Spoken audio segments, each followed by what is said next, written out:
Hi everyone.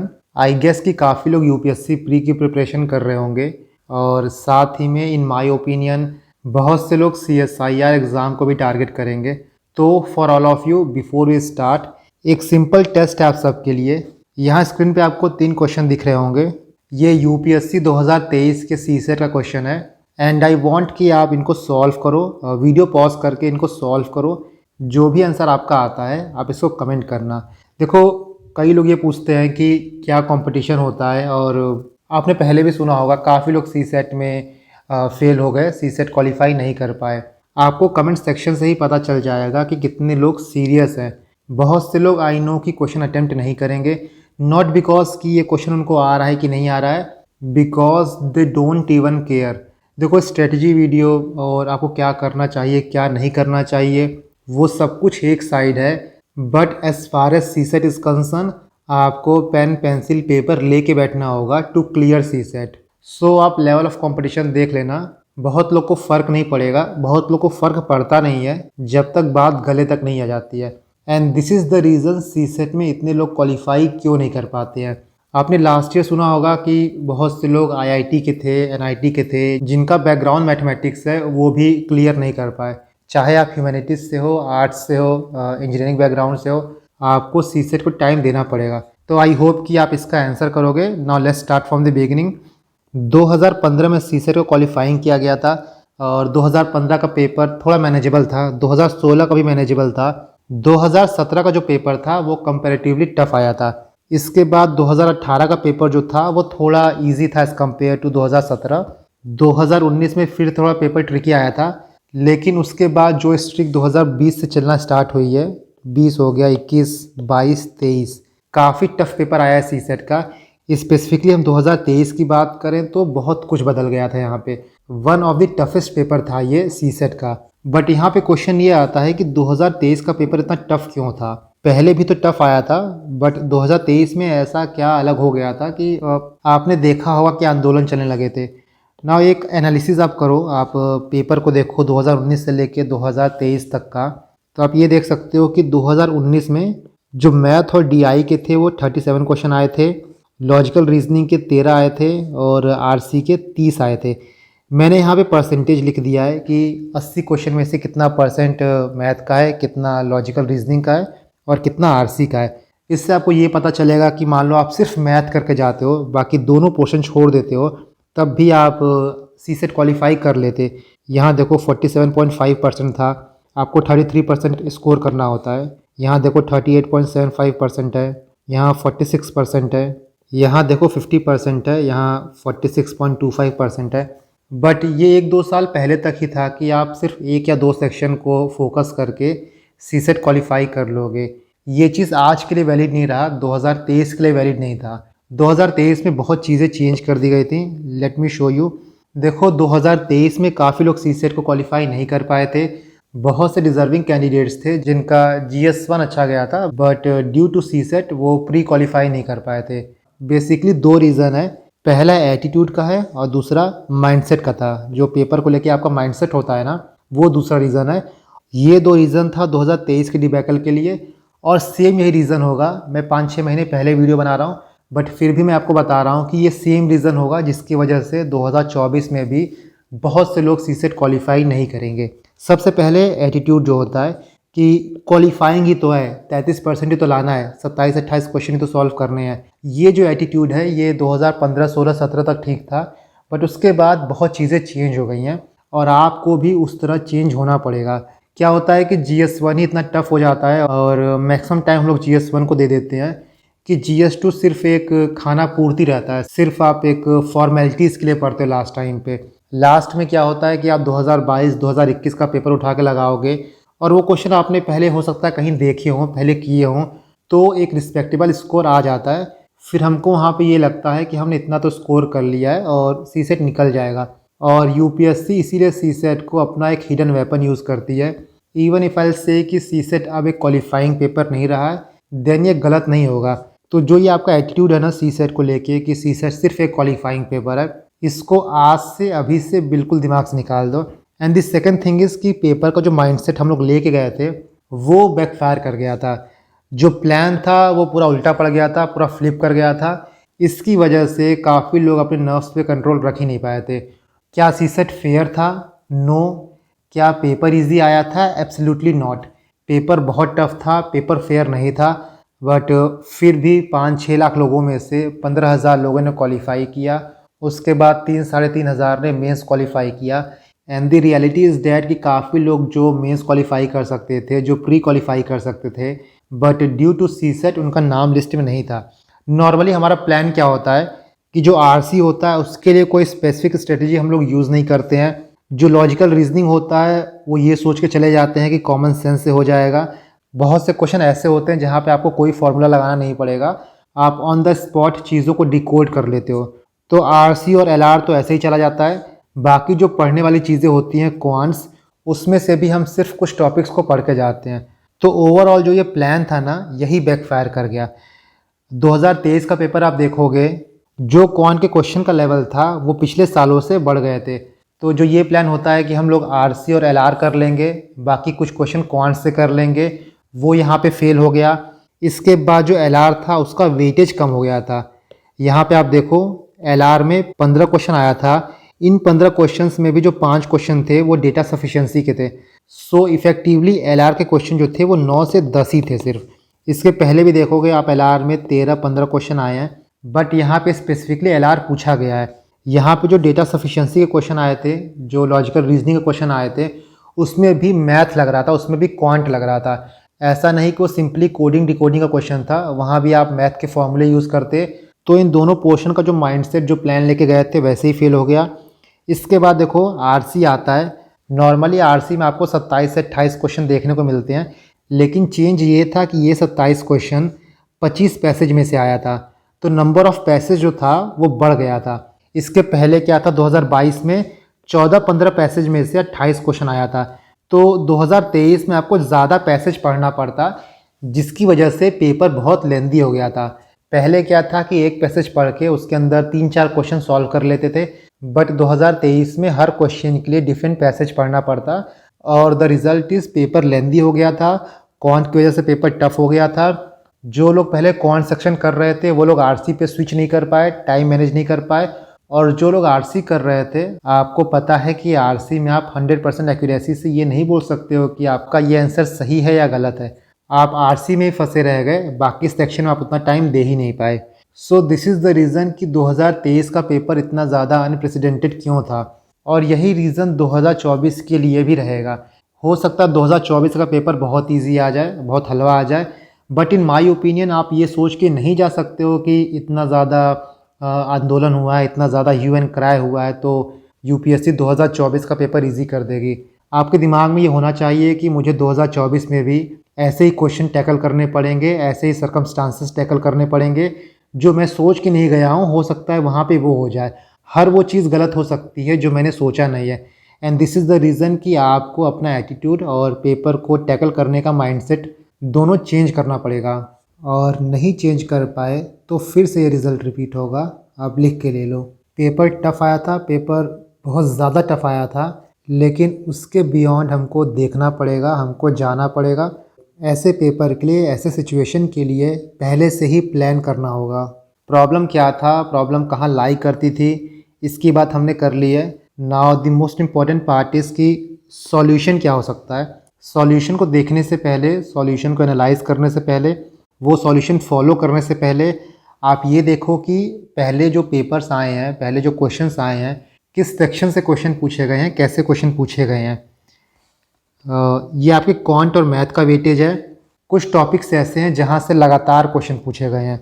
For example number system आप देख लो, 2023 में 12 पूछा गया, 22 में 10, 21 में 8, 20 में 13, 19 में 10।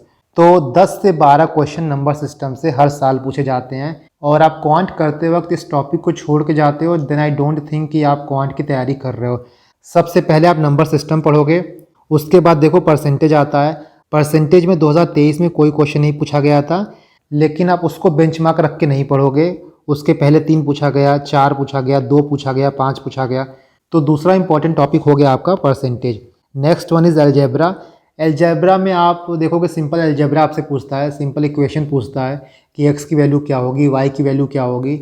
वैसे क्वेश्चन आपको 4 से 5 हर साल देखने को मिलते हैं।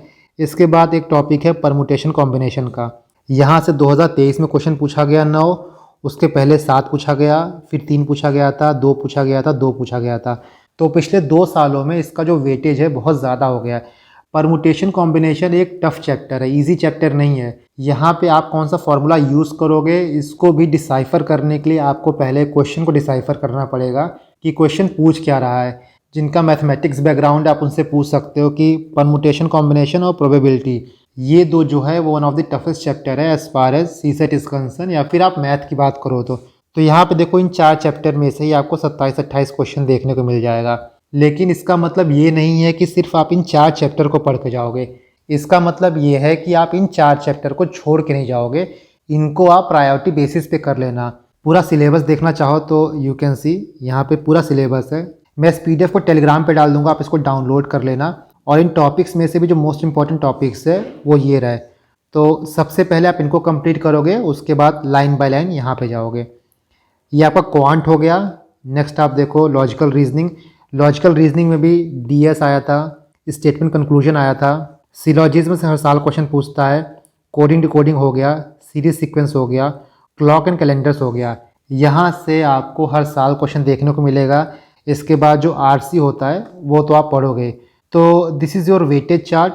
नाउ लेट्स सी कि आपको अप्रोच कैसे करना है। सीसेट में जो राइट अप्रोच होता है वो राइट क्वेश्चन सिलेक्शंस होता है। इस चीज़ को आप मार्क कर लो, इस चीज़ को आप बोल्ड अक्षरों में लिख लो कि सीसेट उसका बहुत अच्छे से क्वालिफाई हो जाएगा जो ये सिलेक्ट कर पाएगा कि उसको क्या करना है और क्या छोड़ना है। आपके आसपास जितने लोगों का सीसेट क्वालिफाई हुआ होगा, आप उनसे एक बार बात करके देखना कि पेपर उन्होंने कैसे अप्रोच किया, पेपर कैसे सॉल्व किया। किसी क्वेश्चन को ईगो पे नहीं लिया, हर क्वेश्चन को आप रेस्पेक्ट दोगे। अगर वो नहीं हो रहा है तो उसको छोड़ के आगे बढ़ो। Now the first point is, सबसे इंपॉर्टेंट है PYQ। बहुत लोग PYQ को इग्नोर करते हैं, लेकिन आप पिछले साल का पेपर देखो, 2023 का पेपर देखो, तो बहुत से क्वेश्चन ऐसे हैं जो PYQ से रिलेटेड है। देखो PYQ करने का मतलब ये नहीं होता है कि question same to same repeat हो जाएगा। PYQ करने से आपको एक लॉजिक डेवलप करना पड़ेगा। आंसर वहाँ पे नहीं रट के जाना है, आपको एक थिंकिंग डेवलप करनी होती है, एक पैटर्न फाइंड आउट करना होता है। For example you can see here, ये क्वेश्चन 2023 में पूछा गया था, बट ये क्वेश्चन 2020 या 21 में आया था, ये क्वेश्चन 2022 में आया था। यहाँ पे देखो क्वेश्चन का जो पैटर्न है ना वो सेम है। दिस डिवाइडेड बाई 100, रिमाइंडर क्या होगा, दिस डिवाइडेड बाई 100, रिमाइंडर क्या होगा, दिस डिवाइडेड बाई 1261, रिमाइंडर क्या होगा। ये सारे क्वेश्चन जो हैं वो यूनिट डिजिट लॉजिक पे ही बेस्ड हैं। तो आपको लॉजिक फाइंड आउट करना है, और ये आप PYQ को जब एनालाइज करोगे तभी फाइंड आउट कर पाओगे। सिर्फ एक बार आप करके जाओगे बिना उसको एनालाइज किए, बिना क्वेश्चन के पीछे जो लॉजिक लगता है उसको फाइंड आउट किए, तो उससे रिलेटेड क्वेश्चन आ भी जाएगा तब भी आप नहीं कर पाओगे। लॉजिक आपके पास रहेगा तो क्वेश्चन कितना भी बदल देगा आप उसको अप्रोच कर लोगे। उसी तरह देखो ये क्वेश्चन भी 2023 में पूछा गया, और आई थिंक ये क्वेश्चन 2022 का या 20 का है। दोनों में यूनिट डिजिट का लॉजिक लगेगा। यहाँ पे स्पेसिफिकली मेंशन नहीं किया है, बट दोनों क्वेश्चन का जो लॉजिक है ना वो सेम होगा। तो जो ये करके गए होते इसको आराम से कर लेते, लेकिन इसको करते वक्त उनको ये लॉजिक पकड़ना होता कि ये क्वेश्चन हो कैसे रहा है और इस लॉजिक को हम बाकी क्वेश्चंस में कैसे अप्लाई कर सकते हैं। तो PYQ जो है वो बहुत इंपॉर्टेंट है। सिर्फ PYQ को आपको रटना नहीं है, उसके पीछे का लॉजिक देखना है। दूसरा, नोट्स पे आप मेरे सीसेट के नोट्स देख सकते हो, पढ़ सकते हो। सिर्फ नोट्स को आपको रीड नहीं करना है, नोट्स में जो इंपॉर्टेंट क्वेश्चंस दिए गए हैं उनको प्रैक्टिस करना है, और साथ में उन क्वेश्चन के साथ जो फॉर्मूले हैं, जो नोट्स में फॉर्मूले हैं, उनको आप कहीं अलग से लिख लेना।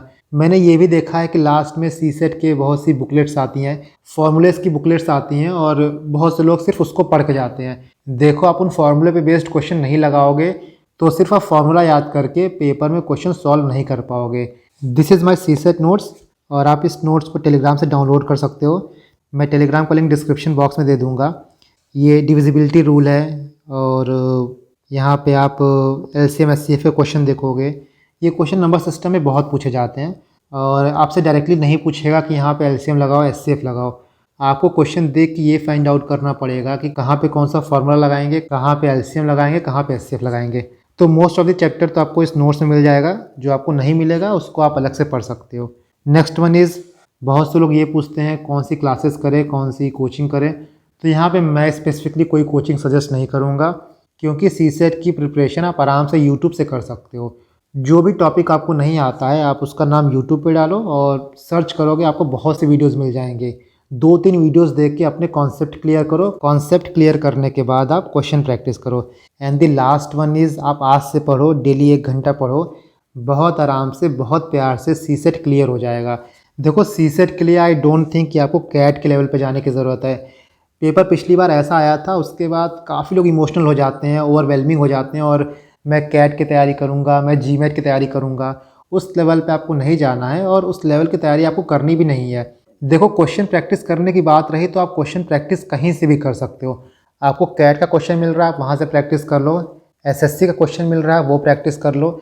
बट स्पेसिफिकली आप कैट की वीडियोज़ उठा लो, कैट की कोचिंग देखने लगो, उसके बुकलेट्स पढ़ने लगो, then it's not a good approach. ये फियर मॉन्गरिंग का जो माहौल कोचिंग वाले बना के रखते हैं, इस साल भी आप देखोगे कि यही डर दिखा के, यही फोमो दिखा के लोग 10,000 15,000 की क्लासेस चला रहे हैं। आपने पीवाईक्यूज़ को अच्छे से देखा है, पीवाईक्यूज़ को एनालाइज किया है, बहुत आराम से आप सीसेट क्वालिफाई कर लोगे।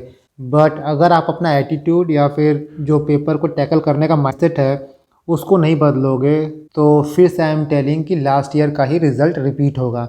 नाउ 2-3 क्वेश्चन जो मैंने आपको दिए थे, द रीज़न इज़ कि जो क्वेश्चन था वो पीवाईक्यू पे बेस्ड था, और जो लोग इस बार का अटेम्प्ट दे के आए हैं, जिनका सीसेट क्वालिफाई नहीं हुआ है, उनका वो क्वेश्चन सही होना चाहिए था। अगर आप ऐसे क्वेश्चंस गलत कर रहे हो, ऐसे क्वेश्चंस अप्रोच नहीं कर पा रहे हो, तो आप रेस में बहुत पीछे हो। फॉर एग्जांपल क्वेश्चन नंबर 7 देखो, 85, 87, 89, 91, 95, 96 डिवाइडेड बाई 100। इसको आप डायरेक्टली सॉल्व कर सकते हो। 5 2 जा 10, 0 गया, 5 1 जा 5, 5 7 जा 35। इसके बाद 5 4 जा 20, 5 1 जा 5, 5 9 जा 45। फिर 4 से कटेगा, 4 2 जा 8, 4 4 जा 16। पूरा कट गया, इसका मतलब कि यहाँ का जो रिमाइंडर है वो 0 होगा। इस क्वेश्चन को मैंने सिंपल तरीके से किया है, सिंपल डिवीजन का मेथड लगाया है, बट इसको आप यूनिट डिजिट के मेथड से भी सॉल्व कर सकते हो। जब भी आप किसी चीज़ को 100 से डिवाइड करोगे, जो रिमाइंडर आएगा वो लास्ट का 2 डिजिट होता है।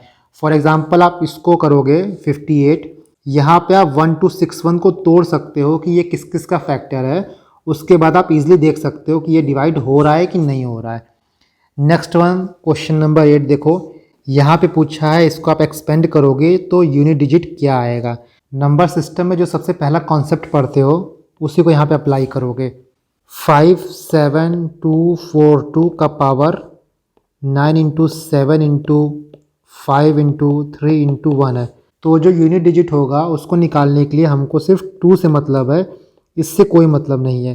तो 2 का पावर आप लिख सकते हो 9 इंटू 7 इंटू 5 इंटू 3 इंटू 1। इसका मल्टीप्लिकेशन आप देखो, 7 9 जा 63 हो जाएगा।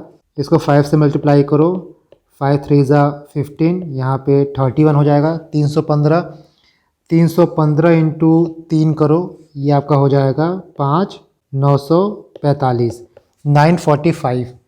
तो 2 का पावर 945 का जो भी यूनिट डिजिट होगा वही इस नंबर का भी यूनिट डिजिट होगा। नाउ आपने ये पढ़ा होगा कि 2 का पावर 1 करोगे तो 2 आएगा, 2 का स्क्वायर करोगे तो 4 आएगा, 2 का 3 करोगे तो 6 आएगा, 2 का पावर 4 करोगे तो 8 आएगा, 2 का पावर 5 करोगे तो 32 आएगा, 2 का पावर 6 करोगे तो 64 आएगा। यहाँ देखो, पहले यूनिट डिजिट 2 आ रहा था, फिर 4, फिर 6, फिर 8, फिर जब 2 का पावर 5 आ रहा है, जो यूनिट डिजिट है वो रिपीट हो रहा है। फिर से यहाँ पे 2 आ रहा है, फिर से यहाँ पे 4 आ रहा है, इसके बाद फिर से 6 आएगा, फिर से 8 आएगा। तो डैट मीन्स कि 4 के बाद ना यूनिट डिजिट फिर से रिपीट हो रही है। तो 945 को आप 4 से डिवाइड करो, 4 2 जा 8 हो जाएगा, 14 आया यहाँ पे, 4 3 जा 12 हो जाएगा, यहाँ पे 25 आया, 4 6 जा 24 आया, रिमाइंडर आपका 1 आया। डैट मीन्स कि 4 बार ये पूरा डिवाइड हो रहा है, फिर रिमाइंडर 1 आ रहा है। तो जो 2 के पावर 5 का यूनिट डिजिट होगा वही इस नंबर का भी होगा। तो जो यूनिट डिजिट है वो 2 हो जाएगा। इसका करेक्ट आंसर होगा ए 2। यहाँ पे हमने 2 का पावर देखा था, यहाँ पे हम 3 का पावर देखेंगे। सिंपल वही कॉन्सेप्ट है, क्योंकि कोई चीज़ आप 10 से डिवाइड करोगे तो जो रिमाइंडर आएगा वो उसका यूनिट डिजिट ही होगा। इसके बाद मैंने आपको एक क्वेश्चन और दिया था, क्वेश्चन नंबर 17। यहाँ पूछा है, for any choice of value x y z the 6 digit number of the form XYZ is divisible by. तो ऐसे क्वेश्चन को आप कोई भी एग्जांपल लेके कर सकते हो। यहाँ पे बोला है for any choice of value, XYZ की कोई भी वैल्यू हो सकती है। तो आप XYZ को 1 1 1 1 1 1 रख दो।